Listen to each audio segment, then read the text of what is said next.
Hey guys, Justin here. So I decided to do a vlog. This is my first vlog, and we'll see how it goes. I'll take your comments down below and let me know how things go. Maybe I'll do more in the future. But this one, I want to talk about what happened to my motor for the S4. Now this motor I built many years ago. I did pistons, rods, a bunch of other work to it, head work, and finally this motor decided it didn't want to work anymore. Probably put about 90,000 miles on it, and it was around 600 to all four wheels when I dynoed it. If you want to put it into crank terms, it was probably just over 700 horsepower to the crank. That's how most manufacturers measure it. From factory, these usually were 250 horsepower, so yeah, this was a lot of horsepower for this block. What happened was, or what I noticed at first, the first telltale sign is my oil pressure light kept coming on and off on the car while I was driving it. I tried to diagnose it, I couldn't figure it out. I had a hunch that maybe the motor was starting to go. The other thing, what happened about a month before the motor let go, granted it probably would have been faster, but I haven't been driving this car that much anymore, is this crank pulley, it totally broke. If you look at it, hopefully you could see all that.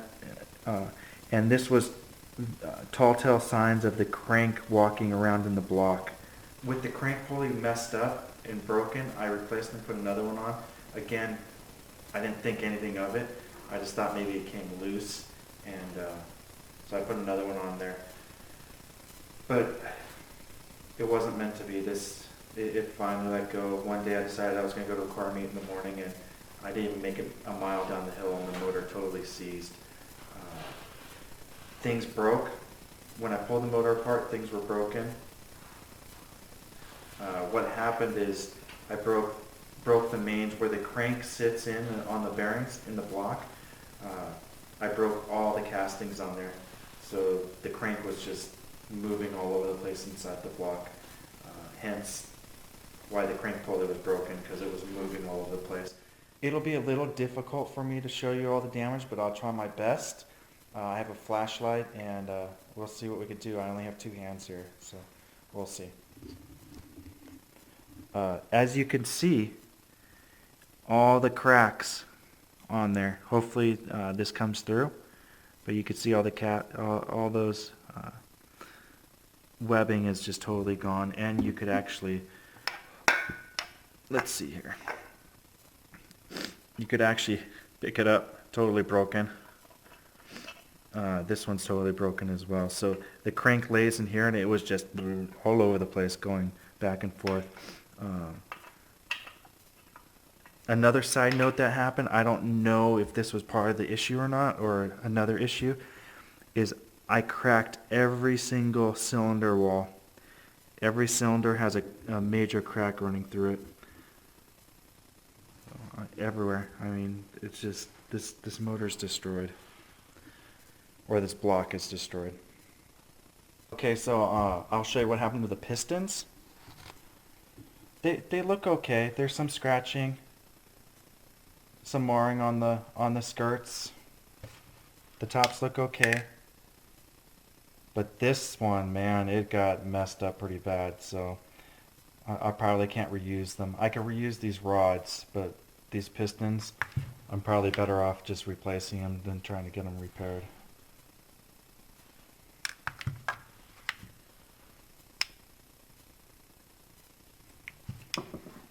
Here's the crank. Again, I'm not going to reuse this because it was walking around so much in the block. It's just not worth it to spend all this money building a motor, and then the crank could possibly be bad. So I'll just replace that as well. The cylinder heads, same thing with the low oil pressure. There's something that happened to this bearing journal right here. So I'm not going to reuse it. The cams looked okay, which is weird. When I pulled it apart, the cams were fine. There was no gouging or anything. They looked smooth. So I'll probably end up replacing these heads, but I'm going to keep the valves. They're fairer valves in here, so I'll transfer them to a new set of heads. This was the first vlog, and I talked about the motor and why it's trashed. Again, this motor was making a lot of horsepower, and I'm happy with the mileage I got out of it. Some people don't get even that, but it worked out well. I will be building a new motor. It'll take a little bit since I have other obligations I gotta take care of. Maybe later in the future I will do a vlog or talk about this Porsche.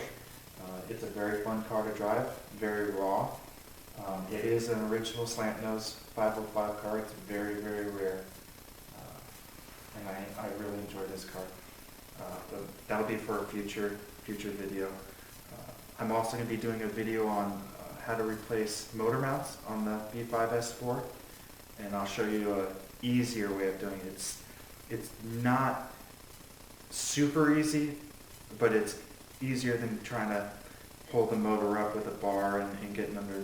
You're still going to have to get under the car and do some work, but I'll show you some tricks to make it a little bit easier on you guys when you replace motor mounts. All right, take it easy.